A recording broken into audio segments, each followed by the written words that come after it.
Yo, you know what surprised me? So I'm always talking about the systems I collect for. Hands down, you know what I fucking came to the realization of that I didn't know? Nintendo Switch is what everybody's collecting nowadays. No shit. I met so many people and I see YouTube videos of other people at this convention. People are collecting Nintendo Switch nowadays. How do you guys feel about that? Any thoughts on that? Nintendo Switch seems a bit new to get like collected. It's like almost 7 years old now. It's old. But like, really, it's 7 years old. Here's how I feel about it. Just like it's a Nintendo console, you know what I mean? So it's a long tradition of people were collecting Game Boy, NES, Super Nintendo, N64. Collecting the same games over and over again. Like they just keep buying Mario. It's crazy. See, me, You know what I mean? I buy my Switch games digital, but a big part of why people collect Switch games is they want the physical copy. You know what I mean? Like, so do you guys think one day Switch games will be like the next GameCube games? Do you think Switch games in the future are gonna go for a lot of money? Like, people are collecting them now, and do you think that'll pay off? I'm keeping all mine. I want them all physical. Yeah. All of mine are digital. I only have like 4. Oh, you're talking about cardboard boxes earlier. I kept a cardboard box of Switch Pokemon games. Like you're saying when you got the actual special versions with the cardboard box over it? When you get the 2-pack of the Pokemon games, they give you the cardboard box for it. I kept that. So, I actually have a big collection of anime, DVDs and Blu-ray. So, there was actually a little stand here that I thought was fucking cool that had a bunch of shit I didn't have. This Bubblegum Crisis, Pokemon, all this shit. I guess I didn't have. Like, that's why I'm looking at it. Like, or some of it I did. Like that Ghost in the Shell Arise, Bubblegum Crisis. I probably had a different one. Here I'm looking at Berserk, Sailor Moon OG, fucking DVDs. Fucking, I feel like people don't talk about this stuff as much, but I feel like it's something that's definitely gone up in value because the appreciation for anime, like anime is just so fucking huge now that I feel like even this stuff has gotten more appreciation. Something else people started to collecting is vinyls. So I used to DJ. I used to use vinyl turntables because I was trying to be cool. So yeah, basically you need a fucking vinyl turntable to listen to these. But another reason why you buy them is the fucking art. Like just to have, like if you like this game, you buy this fucking piece of art just to look at. So this is for Mega Man Battle Network. Did you guys ever play those games? They were like on Game Boy. I got the Switch one too that has all of them on it. Did you played any Mega Man? Yeah, damn, you never played any Mega Man. None. But this one, Contra. Mega Man Battle Network it's not even regular Mega Man. Like Battle Network was like them trying to come up with like I don't even. It's their version of Pokemon, dude. But it's not even that because it was like you have to move out of the way of like shit. It's like, did you play it on Game Boy or did you play on Switch first? I played on Game Boy first. You remember like you would be moving out of the way like a little bit, like you'd be on a grid. Yeah, it's unique. Yeah, you're on the grid. Yeah.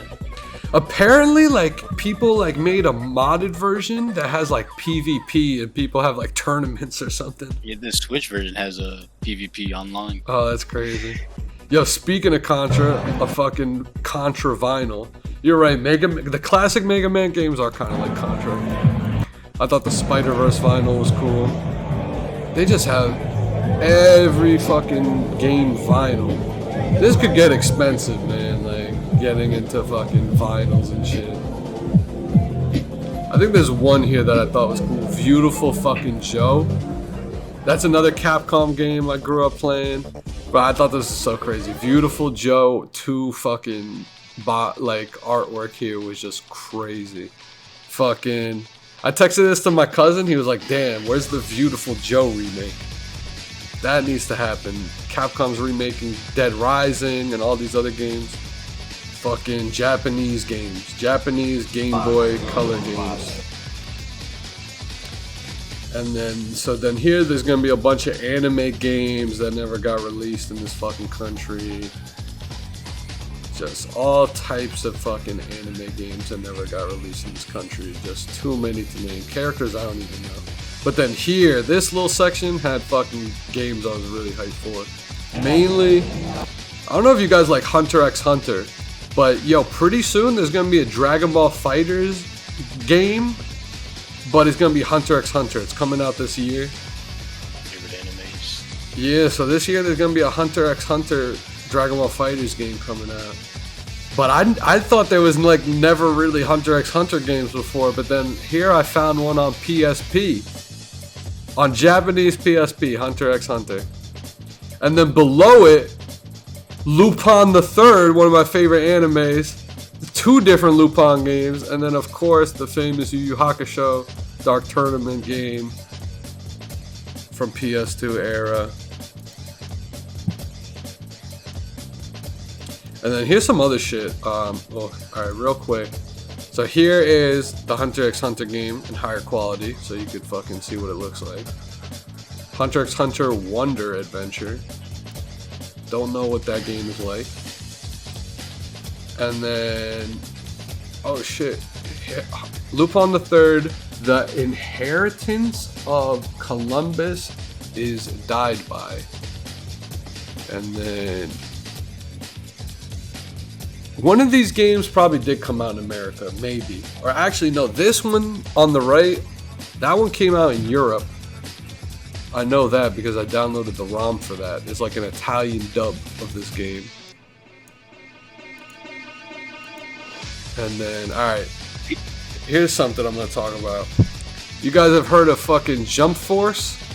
This is the original Jump Force on the Japanese NES. Never came out in this country. So literally, look, it's fucking JoJo from Part 3, Goku, and a bunch of animes you've never heard of. Like, that were only big in Japan. Yo, okay, you see the guy who's directly under the 2? That's the fucking Shonen Jump series that has more fucking chapters than One Piece. So, like, if One Piece ever wants to be, like, the longest running, they gotta beat that guy in the fucking middle. Like, so this series that never came to America literally has had 100 volumes way before One Piece. Like, it's gonna be hard for One Piece to beat this guy. Sorry, I didn't mean to cut into your conversation. And then right here is another fucking Jump Force kind of game. If you look closely, you can see fucking Muscles in there. Fucking the guy from Muscle. Damn, this game might even be even older, because if you look at this one, Goku's still a kid. Goku was fucking grown up in the other one at least. And then here in higher quality is the Shonen Jump games. Yeah, so this is Famicom Jump 2. And then I guess this is Famicom Jump 1.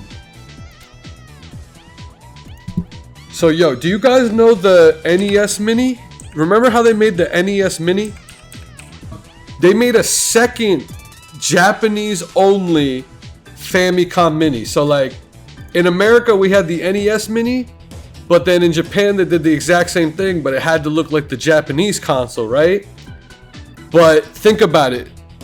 The NES Mini, the Super Nintendo Mini, the Famicom Mini couldn't have the licensed third-party games, right? Because they didn't have the rights to it. But you know what they did? No cap. I'm not even fucking lying. In Japan only. I'm looking. So like, think about it.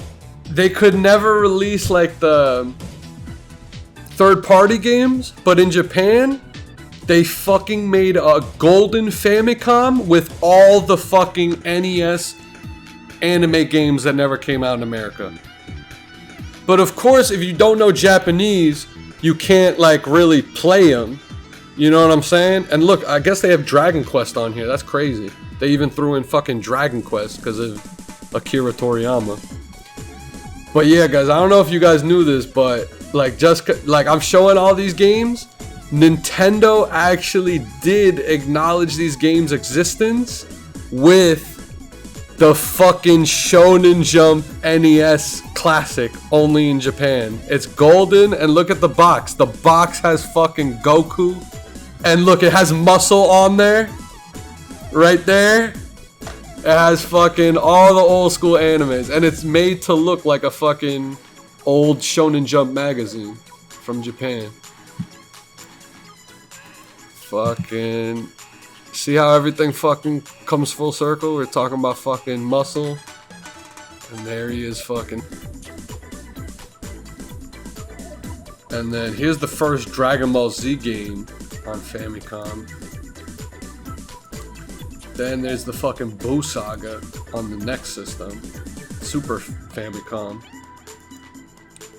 I thought this was cool because this is Captain Tsubasa, the soccer anime that a lot of people don't know about because it was popular in Japan and Europe and shit. Here's something else that's kind of cool. The fucking box to F-Zero in Japan, Captain Falcon's game. Fucking, I think it's got different box art than the American one. And then here's like one of the last Dragon Ball Z games on Super Nintendo, and then they never made a fucking Dragon Ball Z game on N64.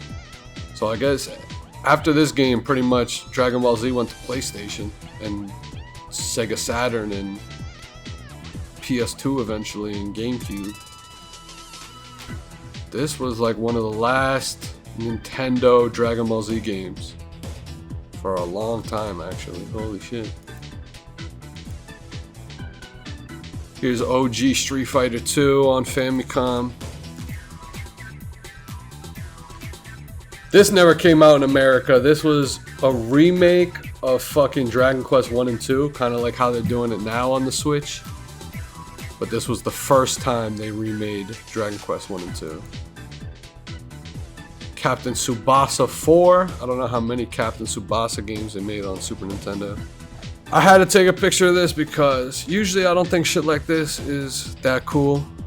But this shit just keeps getting older, and I had to take a picture of it because other people think it's cooler than me. But I think this thing is cool because I don't remember this that much. What I remember is the regular just fucking Call of Duty World at War box. So like Call of Duty World at War I guess is before Modern Warfare 2 and like after Call of Duty 4, like before Black Ops.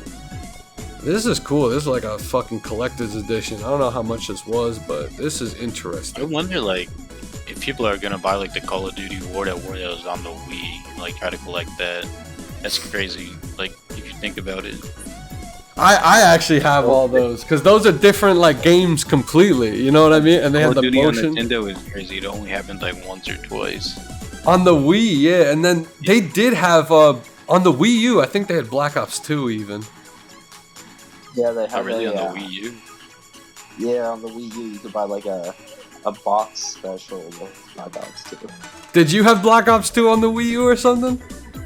No, I never had it, but I remember seeing it that you could buy with the Wii U in a box, like a special edition. Yeah, honestly, that you're telling me you think you think Black Ops 2 came bundled with the Wii U? That's a crazy bundle. I'm not gonna lie. I don't know if they did that. You could find that. That'd be crazy. The Wii U Black Ops 2 bundle. If you remember it, it probably existed, and it's probably fucking rare now. If you remember, I don't doubt it. That's the funniest fucking collab I've ever heard. That's fucking hilarious. This is just a fucking wall of fucking Kirby I thought was awesome. But damn, I didn't notice this. Yo, you've been pointing out Pokemon this whole time, and I've been fucking hating on Pokemon, but I would buy this one. Yo, look who it is. From Pokemon X and Y, the fossil? Dracovish? Oh yeah. Bro, I've never seen one of those. A plush of that? That's fucking awesome.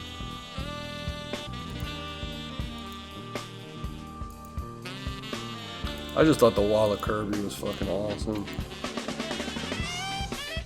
This was somebody I was talking to who fucking made this special. I've actually seen a review online.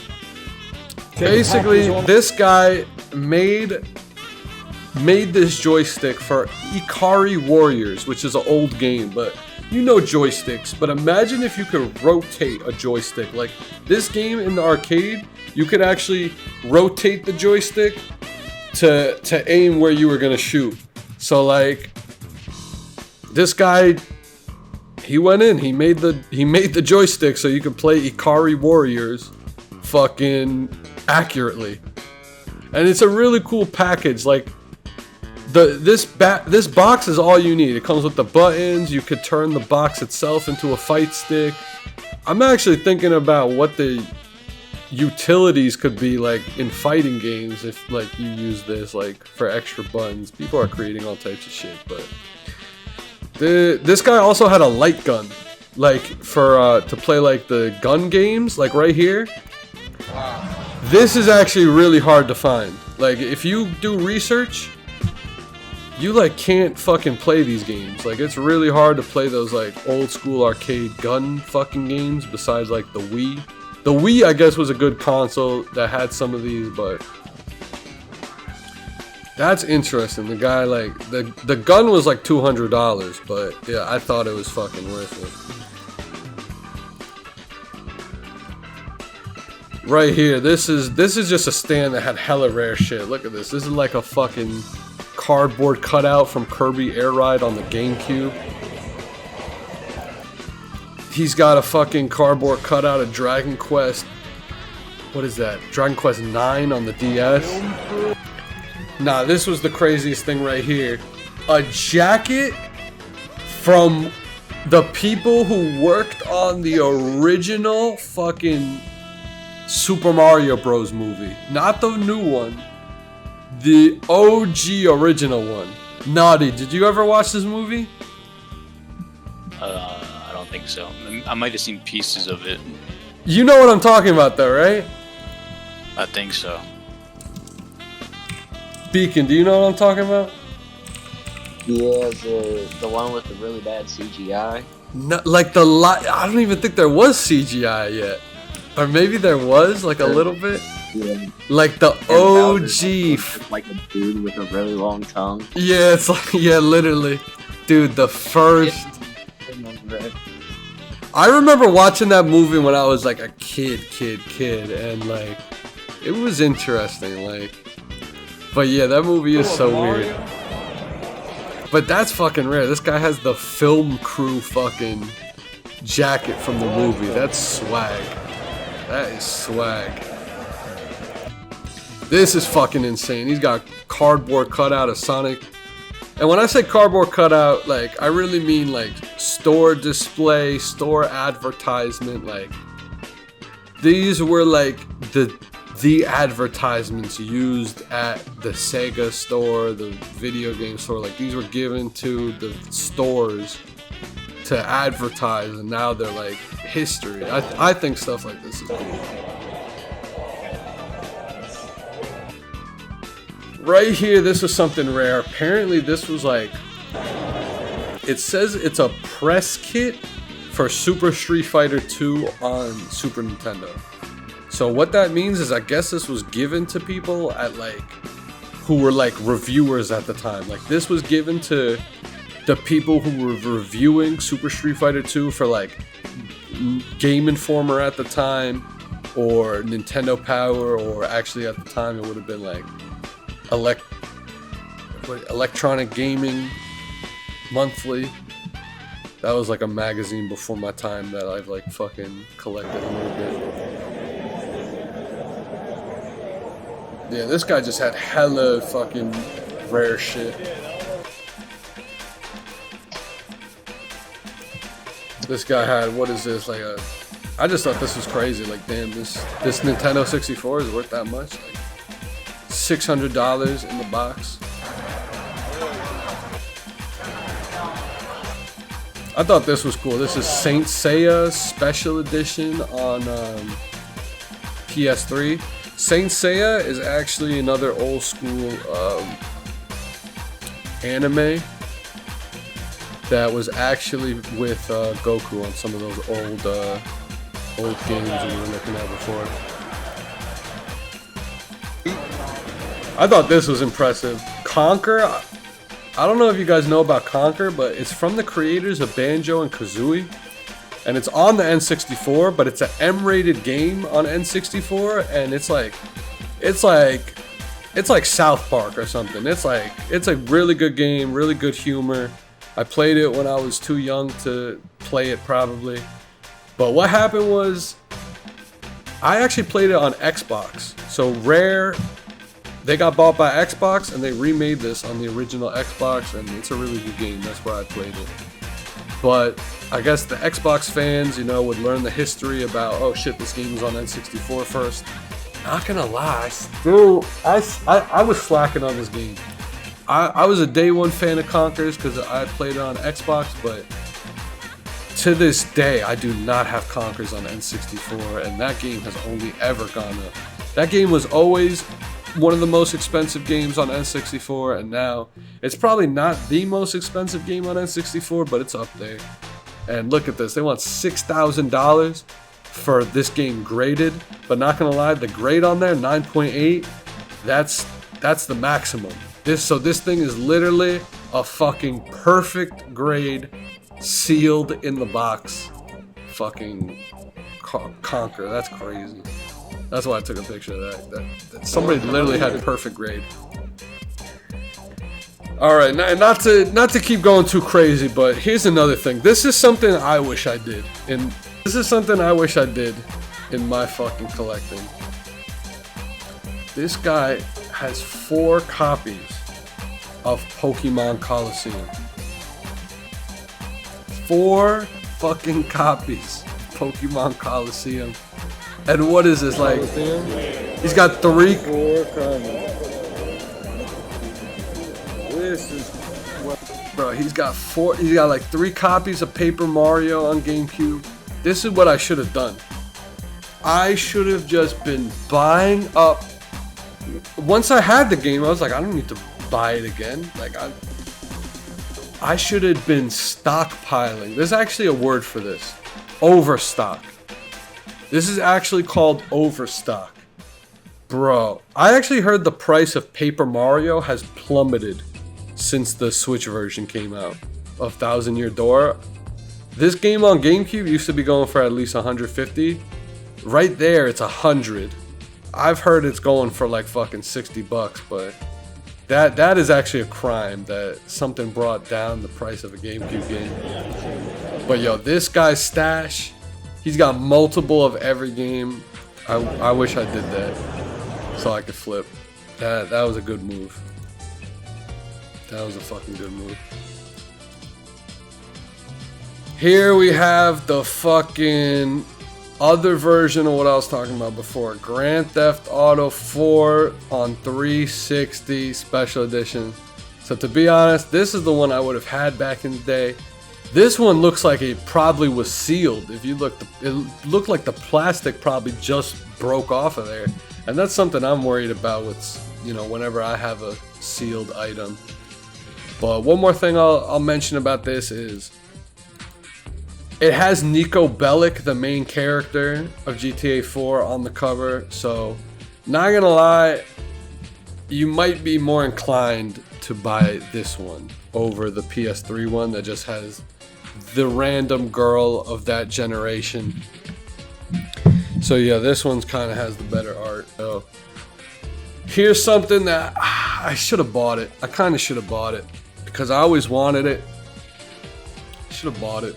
I'll never find it for that price ever again, probably. This is an unlicensed NES game. Unlicensed. So back in the day, like, you know how like nobody can make an Xbox game unless it's fucking officially licensed by Xbox. Well, back in the cartridge days, early cartridge days, people didn't care. So look, here was Bible Adventures made by like a, you know, like Christian company or whatever. Even they didn't play by the rules. They wanted to make their money. Bible Adventures on Nintendo.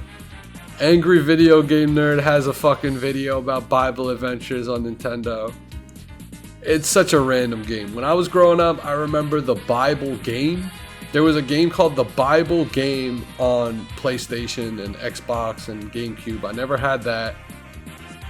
But this goes even further back. This is the Bible Adventures on NES. This game is hilarious, actually. Like, the graphics, the gameplay. Watch a review. Watch the Angry Video Game Nerd review on this. Here's another piece of NES history. This is a fucking unlicensed NES game, once again, that people have reviewed. Go watch a review on it. So think about it. Back in the day, you would get one cartridge with one game. There's a video game company out there that was like, nah, we're gonna make a cartridge that has 50 fucking 2 games. And they called it Action 52. And I'm not gonna lie, I think this is the worst fucking game ever. People talk about the worst games ever. Action 52 is up there. I'm not gonna lie, I think Action 52 is up there. I mean, there is worse games probably. Bro, watch a video of Action 52. This is fucking one of the worst games ever. And then it gets even deeper. That ET game is the worst. This might be worse than ET. That's what the Angry Video Game Nerd movie is about, actually. It's actually about fucking ET on Atari 2600. That's why one of those props looks like ET from the game. But yo, what happens with Action 52 is the last game of the 52 is a game called Cheetah Men. Like, they tried to rip off the Ninja Turtles by making Cheetah Men. And the last game is Cheetah Men, and then they tried to make a whole fucking... They made a second game called Cheetah Men 2, but it never fucking saw the light of day, and then people found it in a fucking storage unit, and now that became like a rare-ass game. Like, there's like a history behind this Action 52. It's crazy. And then here's something I thought was cool. It's like just the fucking glass out of fucking Mario. But like, I sent a picture to somebody and they were like, "Yo, how much is that? Buy it for me. Like, I need it." What this is on the Xbox and on Steam. On original Xbox back in the day, there was a game called Knights of the Old Republic that people still want them to turn into a Star Wars movie. And I guess it's been released on every system ever. You can even get it on your phone. And it's a really good game, and it's ahead of its time, and you make your own decisions. You can be light side, dark side. Apparently it's like the best Star Wars game ever, but it is kind of old now. People always talk about remakes and making it a movie and all types of shit. But this is Star Wars Knights of the Old Republic 2. It's like some type of Switch special edition. It's made by Limited Run Games, who make a lot of crazy limited edition games, and people collect them. But who that is on the cover, I think, is Darth Raven? Or maybe, I don't even know. Maybe Darth Revan was the first game. Shit, I don't even know who that is in the second game, I guess, but... That's the guy from this game. What'd you say? On the non-mainstream Darth Lords. Yeah, this would kind of be considered expanded universe, like, so it could count, it could not. Basically, when Disney came in, they said everything doesn't count, but everything still counts if you want it to count.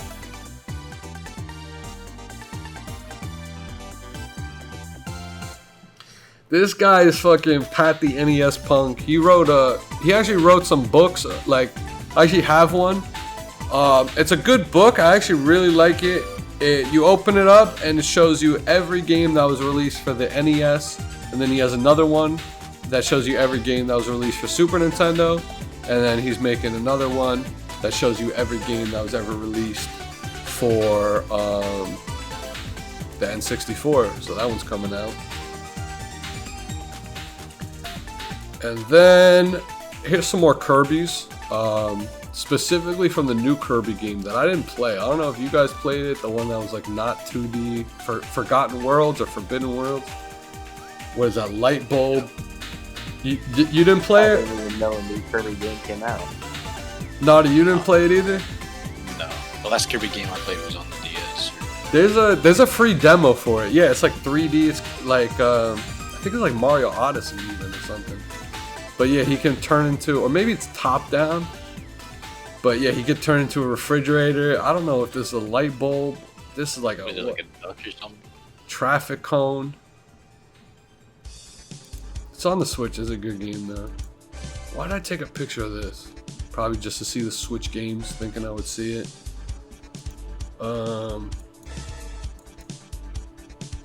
Here's something I took a picture of, because not gonna lie, the top one. So this game at the top is a really good game. It's like up there with Earthbound.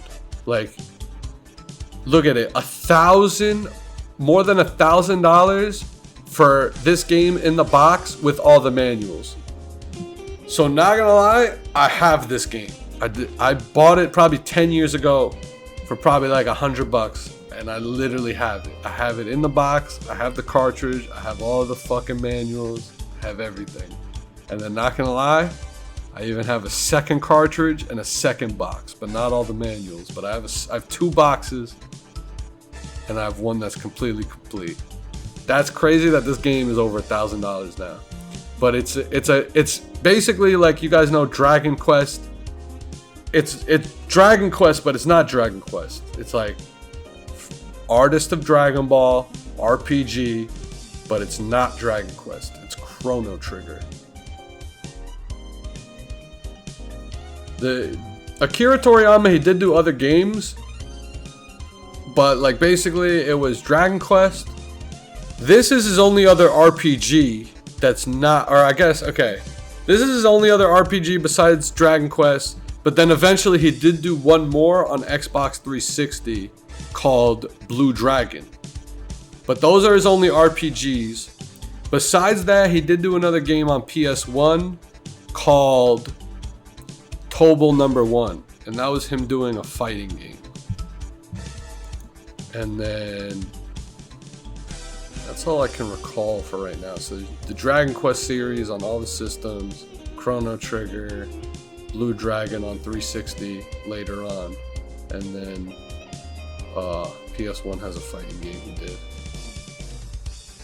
Isn't there a new game that just came out that's kind of like yeah, so there's a new, or... so what that is, that new game is a manga he did after Dragon Ball. So it's a manga, but they never made an anime for it. So now, literally before he died, they're gonna make it a movie, an anime series, and a game. But not gonna lie, I've been looking for people to fucking read the manga with me. It's only one book, and it's called Sandland, and it's from the creator of Dragon Ball, and it's after Dragon Ball Z ended. Like, it has nothing to do with Dragon Ball Z or anything, but he made it after Dragon Ball Z. So yeah, I'm gonna read that manga soon, and I'm gonna check out that game.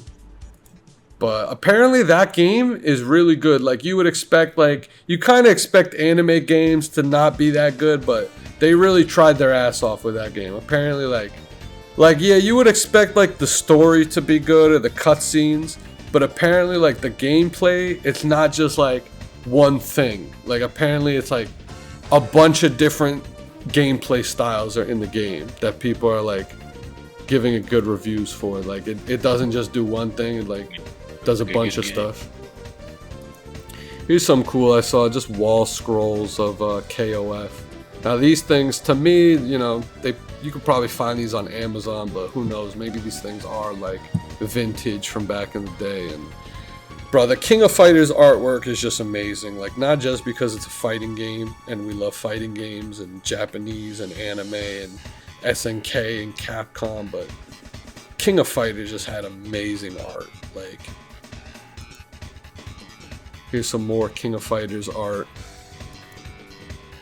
And then, guys, we're wrapping it up. Last few photos, but here's something I was talking about before. Cheetah Men 2. $1,500. I think this is fucking box only. I don't even think the cartridge is in there, because I remember the guy was like talking to me about it. Here's something else. I don't know if you guys remember Battletoads, or when everybody was prank calling fucking GameStop for Battletoads, but I thought this was crazy. A fucking entire set of fucking Battletoads fucking action figures. Wasn't it Pawn Stars that they kept calling for Battletoads? I don't remember that part. I remember back in the day when I was growing up, if you went to GameStop and asked them for fucking Battletoads, you would get like kicked out. You would get kicked out of like the whole fucking mall. They would like call security on you. Wasn't there another Like, one? Was like a Chungus people were going to GameStop asking about? Oh my god. You remember that? Type shit. I even have fucking prank calls on YouTube from when I was a kid, like fucking asking about Battletoads.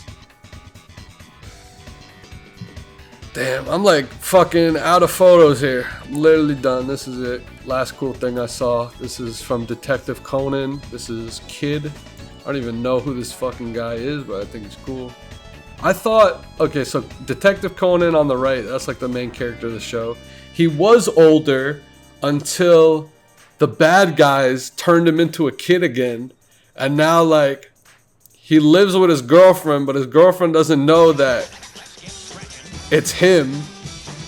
And, like, he has to, like, sneak away and get on the phone and use a voice changer and, like, call her and tell her everything's good, but, like, nobody's fucking seen him. And, like, it's a great show. And, like, the best part of the show, it's a mystery. Like, he's a detective. And, like, every episode, like, fucking somebody dies. And this guy fucking has to solve the mystery. And it's always good. I haven't watched it in a long time. But it's like every episode is his, like, own contained story for the most part. It probably does get 2-parters, 3-parters. I would put that on the list of one of my favorite animes. 2-hour live stream, unedited recap where we fucking show you everything cool I saw at Too Many Games. I give you the history. I tell you guys why I fucking think it's cool. There ain't no other YouTube videos like this on YouTube, guys. So on that note, I hope you enjoyed this fucking review of Too Many Games at Too Many Games. This will be a cool video. I hope some of you guys watch this in parts, because I like to put videos out there where I talk and give you my thoughts. So this actually had a lot of content for people to come back to. Give me some watch time. Put some hours into watching this video. Come back, watch it a little, watch it again. This was a good video, guys. This is a good video. Shout outs to the mods in the chat who helped me with this video. Don't forget, leave a like, comment, subscribe. What did you think about all the cool shit we saw at Too Many Games? Don't forget, follow me on Twitch and on Instagram, because that's what I really be focusing on the most. YouTube, Instagram, Twitch, TikTok. Again, thank you to everybody I ran into. Thanks for watching. I'll see you next time. That was me ending the video.